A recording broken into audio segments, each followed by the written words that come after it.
Meet the Beatles is the second Beatles album released in the United States. It was the first US Beatles album to be issued by Capitol Records, on January 20, 1964 in both mono and stereo formats. It topped the popular album chart on February 15, 1964 and remained at number 1 for 11 weeks before being replaced by the Beatles' second album. The cover featured Robert Freeman's portrait used in the United Kingdom for With the Beatles, with a blue tint added to the original stark black and white photograph. Background: after constantly rejecting requests by both Brian Epstein and George Martin to release Beatles records in the United States, in November 1963 EMI label head Sir Joseph Lockwood sent a deputy to Los Angeles ordering Capitol Records to commence releasing and promoting Beatles product in the United States.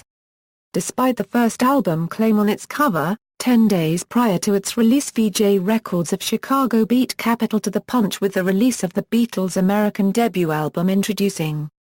The Beatles, which had been delayed for release for various reasons since the previous summer. Perhaps as a result of the VJ release, Liberty Music Shops advertised in the New York Times of January 12, 1964 that Meet the Beatles was available for purchase, an ad not authorized by Capitol.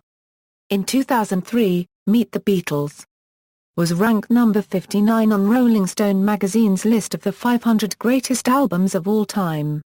In 2004, the album was released for the first time on compact disc in both stereo and mono as part of the Capitol Albums, Volume 1 box set.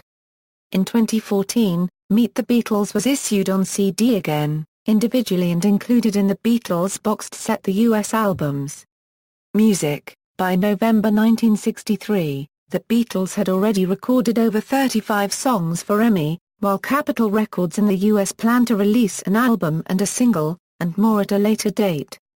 The first 14 recordings were in custody of VJ Records along with a couple others. She Loves You had been issued by Swan Records and also went nowhere. In the United Kingdom, Parlophone Records was already releasing the second Beatles album with the Beatles and had released several singles which were not included on any albums with the exception of the first two. While the Beatles' first two British albums each contain 14 tracks, in the American market albums were typically limited to 12 tracks and it was expected for albums to include the current hit single.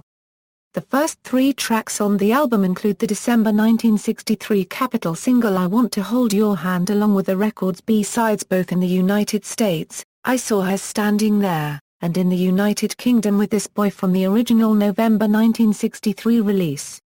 Neither I Want to Hold Your Hand, nor This Boy had appeared on album at the time in the UK, while I Saw Her Standing There had been the lead-off track to the band's debut album. The other 9 tracks of Meet the Beatles are duplicated from its nearest UK counterpart album With the Beatles. Those were Beatles' original songs and not remakes of songs done by other artists with exception of Till There Was You.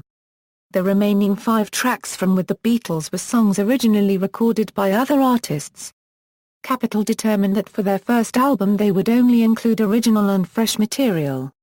There was fear that the remakes would turn Americans off the Beatles. Those other 5 songs would appear on Capitol's next LP release in the US, the Beatles' second album. The songs I Want to Hold Your Hand and This Boy are in a duophonic, fake stereo, as Capitol had not been provided a proper stereo mix. Track listing: all tracks written by John Lennon and Paul McCartney, except where noted. Personnel: John Lennon Euro vocals, rhythm guitar, harmonica, organ on I Wanna Be Your Man, Paul McCartney Euro vocals, bass guitar, piano on Little Child, George Harrison Euro vocals, lead guitar, Ringo Starr Euro vocals, drums, percussion, George Martin Euro piano on Not a Second Time. Charts and certifications: in the US, the album sold 4,045,174 copies by December 31, 1964 and 4,699,348 copies by the end of the decade. Chart succession Notes. References: The RS 500 Greatest Albums of All Time. Rolling Stone. November 18, 2003. Retrieved November 13, 2009. Spicer, Bruce. The Beatles Story on Capitol Records, Part 2, The Albums. New Orleans, Louisiana, 498 Productions.